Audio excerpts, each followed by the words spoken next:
Ingrid Escamilla tenía 25 años de edad cuando fue brutalmente asesinada por su pareja sentimental, quien era 20 años mayor que ella. Este caso ocurrió en febrero del 2020 y es bastante largo por los diversos e indignantes acontecimientos que lo rodearon, mismos que fueron violentos y dolorosos para los seres queridos de Ingrid y para todo el país mexicano.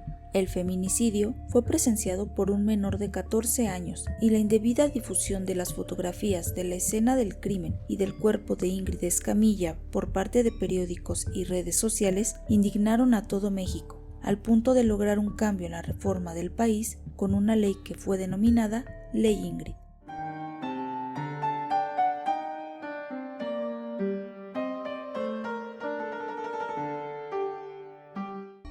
Ingrid Escamilla Vargas era originaria de Puebla, un estado ubicado en México. Era una mujer muy solidaria y siempre procuraba ayudar a todos. Luego de que su madre la abandonó, su padre se hizo cargo de su gemela y sus otras hermanas. En 2013 fue reina de belleza de Nueva Necaxa, Canaditas, el lugar donde nació. En sus redes sociales, Ingrid se veía siempre sonriente y mostraba su amor por los animales. Tenía 2 perros y publicaba fotos de ellos. En una publicación escribió: "Estos seres tan amorosos que forman parte de mi vida y mi familia son lo más importante para mí, porque son mis compañeros y mis amigos peludos incondicionales". También amaba el café y los viajes, era fan de Harry Potter y le gustaba la música de Belanova, Luis Miguel y Los Auténticos Decadentes. En su cumpleaños compartió una fotografía y escribió acerca de su hermana gemela diciendo: "Ella para mí siempre va a ser prioridad". Era solidaria con diferentes causas. Después del terremoto del 19 de septiembre del 2017 en México, participó como voluntaria en la reconstrucción de viviendas de Jojutla de Juárez y a través de sus redes sociales invitó a amigos a hacer lo mismo.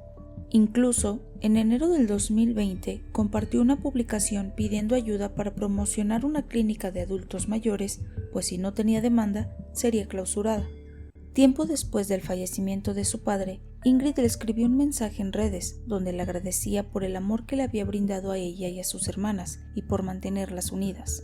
El mensaje decía: "Qué increíble aventura fue tenerte en mi vida, una persona que pudo repartir su amor en 5 personas, que entregó todo cuando no tenía nada, que regaló momentos felices, supo mantener a su familia unida". Ingrid Escamilla estudió Administración de Empresas Turísticas y luego de terminar su maestría en la misma especialidad en la Benemérita Universidad de Puebla, se mudó a la Colonia Vallejo, en la Ciudad de México. Eric Francisco Robledo Rosas, de 46 años de edad, es ingeniero civil. Al igual que Ingrid, es originario de la comunidad de Necaxa en el estado de Puebla. Su padre es un reconocido profesor de primaria y secundaria, mientras que su madre trabajó en el Sindicato Mexicano de Electricistas. Pese a la diferencia de edad entre Ingrid y él, sus vecinos lo vieron crecer y era considerado como una persona muy tranquila. Pues como yo lo conocía, era una persona tranquila, un joven tranquilo. No sé si se desvió de cómo era cuando se fue de aquí. Tiene muchos años que no sabíamos de él. De hecho, cuando nosotros vimos las imágenes, yo ni lo conocía. Hasta después ya vimos quién era. Se sabe que a Eric le gustaba jugar béisbol, pero debido a su carácter se peleaba con otros jugadores, por lo que en el campo de juego estallaba con facilidad. Los pobladores que lo conocieron indicaron que tenía 2 hijos de un matrimonio anterior, pero su relación terminó, según se supo, porque su esposa lo denunció por ser violento. Ingrid conoció a Eric cuando trabajaba en el ayuntamiento. Tras conocerse, se hicieron pareja y ella decidió dejar su trabajo en la presidencia auxiliar de Necaxa para irse a vivir con él. Se mudaron a Ciudad de México, donde finalmente se establecieron en la Colonia Vallejo en la delegación Gustavo Amadero. Tenían una relación que duró más de 4 años. Es aquí que entramos de lleno con los terribles hechos. Aparentemente, entre Ingrid y Eric todo era felicidad, pero a pesar de que ambos se mostraban tranquilos en la calle, la realidad dentro del departamento donde vivían era otra. En el 2019, ella presentó una denuncia por violencia en contra de su pareja ante la Procuraduría Capitalina, pero se dice que Ingrid decidió darle otra oportunidad a Eric, por lo que no siguió con el proceso legal y el caso fue finalmente archivado. Algunos vecinos de la pareja señalaron que casi siempre por las noches escuchaban gritos provenientes de dicho departamento. Los vi varias veces juntos, incluso se escuchaban sus peleas en las noches. Creo que él tenía problemas con la bebida y eso daba miedo a varios de nosotros, porque las peleas eran fuertes, dijo una persona que los conocía. Nunca los vi pelear en la calle, se veían muy normales, pero en la noche se oían los golpes y los gritos, supongo que venían de ahí. Comerciantes de la calle Tamagno, lugar donde vivían, relataron que veían muy poco a la joven, pues casi no salía del departamento. Esto debido a que los vecinos revelaron que Eric ya tenía un año viviendo en el condominio, mismo que amuebló para después llevar a Ingrid a vivir con él. Supuestamente tenía un acuerdo con el conserje para evitar que Ingrid recibiera visitas en el departamento cuando él salía a trabajar, pero hasta la fecha eso es solo un rumor. Además, los vecinos relataron que aproximadamente un mes antes del homicidio, ella presuntamente trató de lanzarse de la azotea, pero fue persuadida de no hacerlo por agentes de la policía. Este hecho deja en claro la situación en la que se encontraba Ingrid y el sufrimiento que atravesó con el paso del tiempo. En sus redes sociales dejaba en claro que no estaba pasando por un buen momento. Lamentablemente, la madrugada de entre el 8 y 9 de febrero del 2020 fue una noche terrible para Ingrid Escamilla, pues tras discutir con Eric supuestamente por su estado de ebriedad, él agarró un cuchillo y la mató. La apuñaló en el cuello en más de una ocasión y luego de dejarla sin vida, la desolló y quiso deshacerse de las partes de su cuerpo tirándolas por el drenaje. Al no lograrlo, las metió en bolsas de tela de color verde como las que son usadas para las compras del supermercado y las arrojó cerca de una coladera a unas 5 cuadras del departamento donde vivían. Aunque algunos vecinos señalaron que escucharon ruidos, nadie llamó a las autoridades para pedir auxilio, posiblemente porque, como les comento, era habitual escuchar discusiones en este departamento. La Secretaría de Seguridad Ciudadana informó en un comunicado que la mañana del 9 de febrero recibió la alerta de una agresión a una mujer en un departamento de la alcaldía Gustavo Amadero. Al llegar al lugar, encontraron al presunto agresor con rasguños y visibles manchas de sangre en su ropa y cuerpo, por lo que de inmediato fue detenido. En el lugar fue encontrado el cuerpo de una mujer de 25 años de edad, sin signos vitales y con visibles huellas de violencia. Lamentablemente, este caso tuvo otra víctima indirecta, debido a que el hijo de Eric había presenciado el acontecimiento, pues esa noche estaba en el departamento de su padre. Su hijo de 15 años de edad fue diagnosticado con autismo. Después de haber terminado con la vida de Ingrid, llamó a su exesposa, madre del menor, para que fuera a recoger a su hijo, pues le dijo que había matado a Ingrid, y fue ella quien llamó a la policía para contarle lo sucedido. Tras ser detenido, fue resguardado en una patrulla donde luego de ser atendido por paramédicos, pues tenía 7 heridas en la cabeza y abdomen, Eric confesó y describió a un oficial cómo mató a Ingrid. En el video se puede ver al presunto asesino con la cabeza vendada, el dorso desnudo y manchado con sangre. Por respeto no puedo poner el video aquí, pero en él narro lo siguiente. El video comienza con Eric pidiendo que lo suelten. Luego de preguntas de identificación personal, el oficial lo interroga sobre lo sucedido. Suélteme. ¿Tu nombre completo? Francisco Robledo Rosas. ¿Tú de qué trabajas? Le digo que soy ingeniero civil. ¿Cómo se llama tu esposa? Ingrid Escamilla Vargas. ¿Cuántos años tiene? 25. ¿Y tu hijo? El que estaba, el chiquito. Tiene 14 años. ¿El motivo por el cual estás lleno de sangre? Por la herida en la cabeza. ¿Le sangraste la cabeza? ¿Con qué? Por la discusión con mi esposa anoche. ¿Por qué motivo? Porque se enojó de que andaba yo tomando. ¿Y por qué fue el motivo que le hiciste eso a tu esposa? Le digo que empezamos a discutir. Y seguimos discutiendo. Nos empezamos a forcejear. Pues me dijo que me quería matar. Le digo, pues mátame. Luego. Y le digo, pues mátame. Y estábamos ahí en la cocina. Le digo, pues de una vez. Le saco un cuchillo, le digo, de una vez. Y fue cuando primero como que me lo enterró. Y le digo, dale más fuerte de una vez. Y me pegó como 2 veces más. ¿Y por qué la destazaste? Porque no quería que nadie se diera cuenta. ¿Cómo fue que la mataste? Con ese mismo cuchillo que me golpeó se lo enterré por el cuello. ¿Y dónde tiraste todas sus partes, sus piezas? Le digo La carne que le quitaste. que al drenaje. ¿Por qué quieres ocultar los hechos? Por vergüenza, miedo. ¿Tienen más familiares por aquí cerca? Pues aquí cerca. Sí, pues aquí vivimos en la ciudad. ¿Qué familiares tienes? Mis hijos. ¿Y ella tenía más familiares por aquí? No. ¿Estaba sola? Pues sí. O sea, sí tiene familiares, pero están en Ecatepec. Luego de este terrible suceso, los testimonios de los vecinos sacaron a la luz el grado de violencia que vivía Ingrid Escamilla a manos de su victimario, quienes también revelaron a diversos medios que sienten conmoción y sorpresa porque aunque la colonia Vallejo se caracteriza por ser peligrosa en cuanto a asaltos, jamás habían vivido un suceso tan macabro.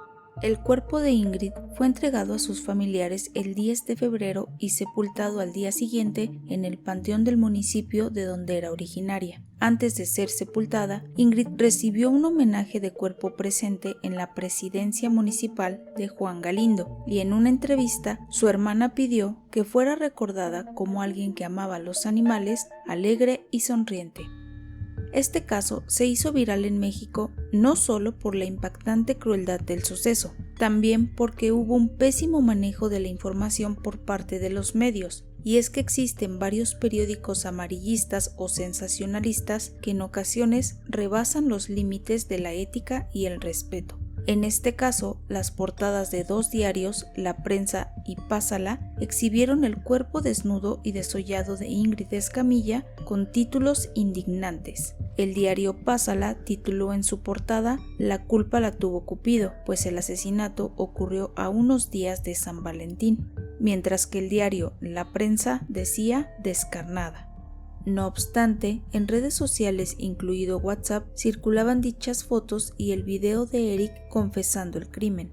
La indignación fue tal que generó varias marchas feministas, comenzando en el Palacio Nacional, lugar donde el presidente del país diariamente realizaba conferencias matutinas. Posteriormente, se ubicaron fuera de las instalaciones de dichos periódicos. Después de la marcha, solo uno se retractó, La Prensa, y se comprometió a tratar los casos con dignidad y profesionalismo. ¡Ingrid no ha muerto! ¡Ingrid somos todas! ¡Ingrid no ha muerto! ¡Ingrid somos todas! Colectivos, activistas, organizaciones y muchas personas expresaron repudio en redes sociales por la divulgación de las fotos y la forma de abordar los feminicidios en algunos medios de comunicación. En dichas redes hubo una magnífica propuesta que rápidamente se hizo viral, llegando incluso a otros países, con el hashtag Ingrid Escamilla Challenge, o incluso solo mencionando su nombre, se pedía compartir imágenes asociadas con belleza y armonía para honrar positivamente la memoria de Ingrid, con el fin de evitar que las fotografías de su cadáver siguieran encabezando los resultados de búsqueda en Internet.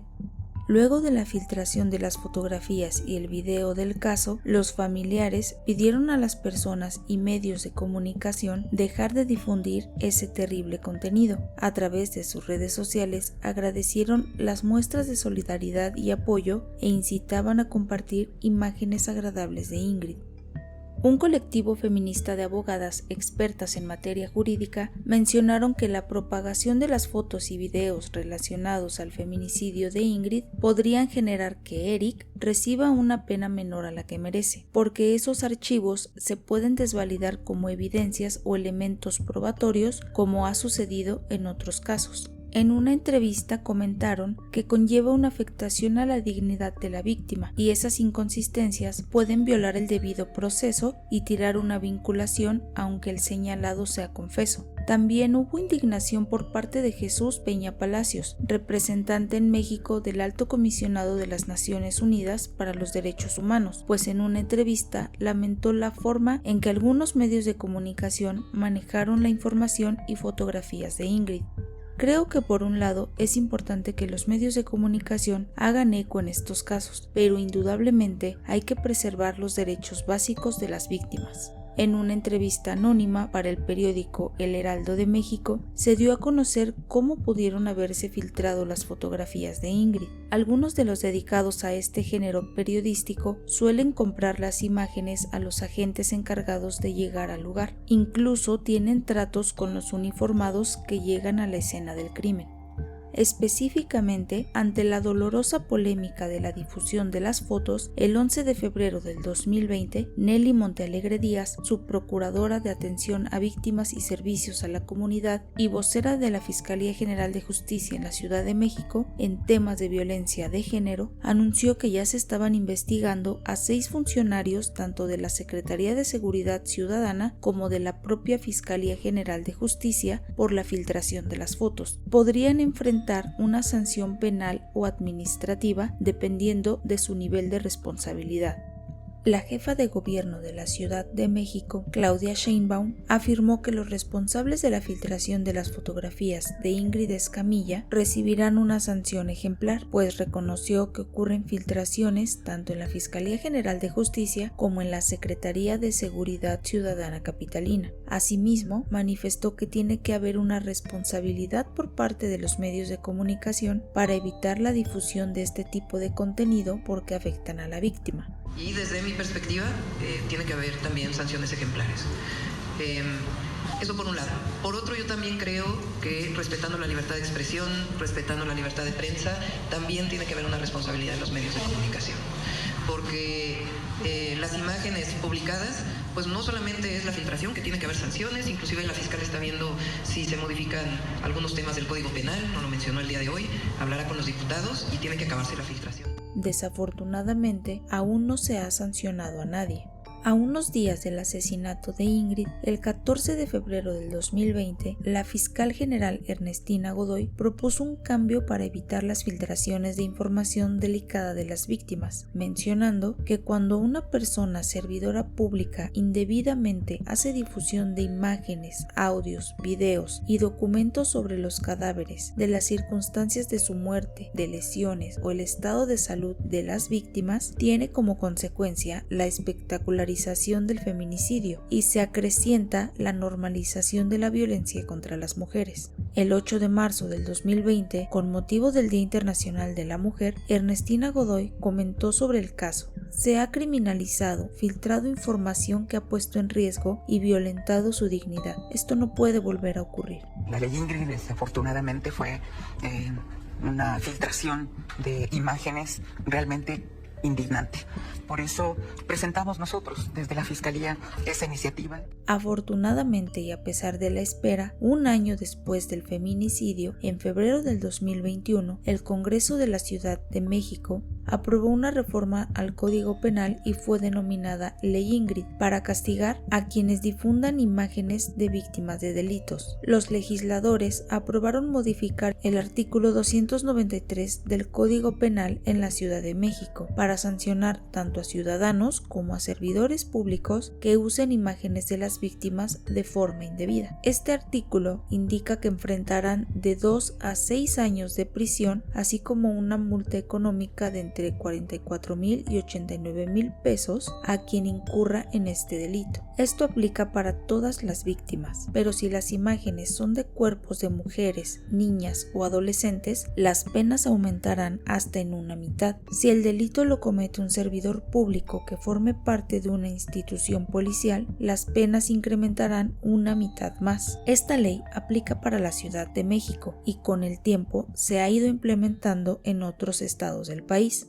Lamentablemente, y a pesar de todo el dolor, indignación y sufrimiento por la muerte de Ingrid Escamilla, a más de 1 año y medio no se había sentenciado al culpable y no se sabía la identidad de los responsables por la filtración de las imágenes. Con respecto a lo que se había informado, la Fiscalía General de Justicia dijo que tras una investigación no tienen ningún registro de que Ingrid hubiera presentado una denuncia por violencia de género en contra de Eric, Nelly Montealegre aclaró que la denuncia que existe en su contra la presentó su ex esposa, quien tiene mecanismos de protección decretada por un juez de lo familiar. Sobre los hechos del caso, la Fiscalía General de Justicia de la Ciudad de México judicializó la carpeta de investigación iniciada por el feminicidio ocurrido el pasado fin de semana en un inmueble ubicado en la alcaldía de Gustavo Madero, con la finalidad de obtener la vinculación a proceso y, por supuesto, la prisión preventiva del probable responsable. La subprocuradora externó que en cuanto tuvo conocimiento de los hechos,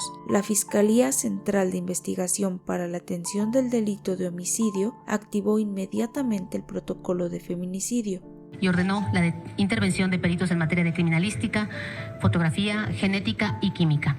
Asimismo, solicitó la asistencia de un laboratorio móvil para la búsqueda de análisis de las muestras obtenidas y para el levantamiento de los indicios. Sobre el video de Eric narrando lo que hizo, una asesora jurídica del Observatorio de Feminicidio y una abogada de la Red de Abogadas Feministas Violetas comentaron en una entrevista que posiblemente el video de Eric confesando su crimen no serviría como prueba o declaración oficial porque no se hizo en presencia de un abogado, ni se le explicaron sus derechos, y eso afecta por no respetar la presunción de inocencia de los implicados, pero hasta esa fecha no se tenía la certeza de si el video se podría usar como prueba. El 12 de febrero del 2020, en la audiencia inicial del caso de Ingrid Escamilla, un juez encontró elementos de culpabilidad en la investigación que presentó la Fiscalía General de Justicia, por lo cual se hizo legal la detención de Eric y fue encarcelado preventivamente en el reclusorio Oriente, pero se sabe que luego de que Eric anunció en la audiencia preliminar que cometería suicidio si lo metían a la cárcel, se determinó que tenía que cumplir con una valoración psicológica para saber si padecía algún trastorno mental y fue enviado al Centro Varonil de Rehabilitación Psicosocial. Desafortunadamente, por el tema de la pandemia de coronavirus y negligencias que cometió el Ministerio Público local, el caso se fue postergando. Luego de la audiencia inicial, se esperaba la audiencia intermedia, pero se pospuso en 4 ocasiones porque la Fiscalía o el Ministerio Público local incurrió en una negligencia al no descubrir el total de pruebas que pretendía presentar en contra de Eric, es decir, que no entregó a la defensa de Eric la totalidad de las pruebas que pretendía desahogar cuando fuera el juicio, pruebas como los videos de las cámaras de seguridad del edificio donde Ingrid fue asesinada y un video de las cámaras de vigilancia de la Ciudad de México. Jorge Arturo Vázquez Durán, abogado de la familia de Ingrid, explicó en una entrevista que al posponer la audiencia se buscaba evitar posibles nulidades durante el juicio y comentó que esa situación generó molestia a las víctimas y por eso el Ministerio Público se había disculpado con ellas, pero aún así solicitaron que se girara un oficio al superior jerárquico del Ministerio Público para que supiera la terrible negligencia que se había cometido. Fue hasta el 23 de junio de ese año que se realizó la audiencia intermedia a la que también acudieron la madre y hermana de Ingrid, quienes son representadas por su abogado como víctimas del delito. Y en una entrevista para un periódico local, la madre mencionó que sus hijas y ella esperaban que por lo menos ese día comenzara la primera parte de la audiencia porque ya llevaba mucho tiempo parado el proceso, y mencionó que había sacado cita con la fiscal Ernestina Godoy, quien a más de un año del feminicidio no se había reunido con la familia. En esa reunión le pediría que se le dé seguimiento como debe ser a este caso porque ellos dijeron que le iban a dar prioridad y por la pandemia y estos contratiempos no vemos avance por ningún lado. En esa audiencia se discutieron todas las pruebas que pretendían llevar a juicio tanto la defensa de Eric como la Fiscalía General de Justicia. Sin embargo, la defensa de Eric no presentó pruebas ni impugnó o refutó las presentadas por la Fiscalía. Solamente solicitaron que se le continuara dando tratamiento psicológico a su defendido, por lo que lo único que se tenía para presentar en el juicio eran las pruebas de la Fiscalía. El abogado de la familia de Ingrid mencionó que la Fiscalía planeaba presentar 32 testimoniales, más de 20 pruebas documentales y algunas periciales. Al final de la audiencia, por fin se dictó abierto el juicio contra Eric Francisco por el asesinato de Ingrid Escamilla y en un lapso de 30 días se determinaría quién sería el juez o tribunal de enjuiciamiento que a partir de ese momento se haría cargo de llevar dicho juicio. Como les mencioné, la defensa de Eric no presentó ninguna prueba, por lo tanto, a él solo le quedaba esperar que se desahogaran todas las pruebas en su contra, que se dictara sentencia y por fin cumpliera con su pena. Pero como ya vieron, a veces esos procedimientos pueden tardar más de lo esperado. Es así que para julio de ese año, la madre y hermana de Ingrid se reunieron por primera vez con la fiscal general Ernestina Godoy, donde la madre le cuestionó los retrasos e irregularidades con las que se ha tratado el caso y las negligencias en las que ha incurrido el Ministerio Público local. También reclamó la falta de atención que ella y sus hijas han recibido por parte de las autoridades, pues cuando se realizó la audiencia inicial de Eric no les fue notificado y se realizó mientras ellas y sus familiares sepultaban a Ingrid en su pueblo natal. Otro reclamo fue que por motivo de la pandemia algunas diligencias se habían retrasado y que después de haberse retrasado la audiencia intermedia del caso en 4 ocasiones, la terrible negligencia del Ministerio Público pudo haber puesto en riesgo todo el caso. Finalmente reclamó que la gobernadora Claudia Sheinbaum desde el inicio les había prometido atención psicológica y hasta ese momento no habían recibido ninguna respuesta. Ante esos reclamos, la fiscal se comprometió a preparar muy bien a los fiscales que llevarían el caso para que tuvieran todas las pruebas en contra de Eric y presentar un caso sólido el día del juicio. Para agosto de ese año, el juicio de Eric aún estaba pospuesto y la familia seguía sin recibir la atención psicológica que solicitó. Como no es su familiar, para ellos esto es otra carpeta de investigación más. Prefiero hasta la fecha recordar a Ingrid como yo la vi.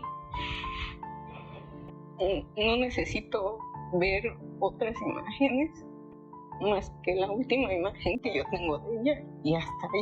De hecho, mencionaron en una entrevista para la televisión que ninguna autoridad las buscó inicialmente y que sentían odio, rencor y coraje porque no habían obtenido la justicia que merecen.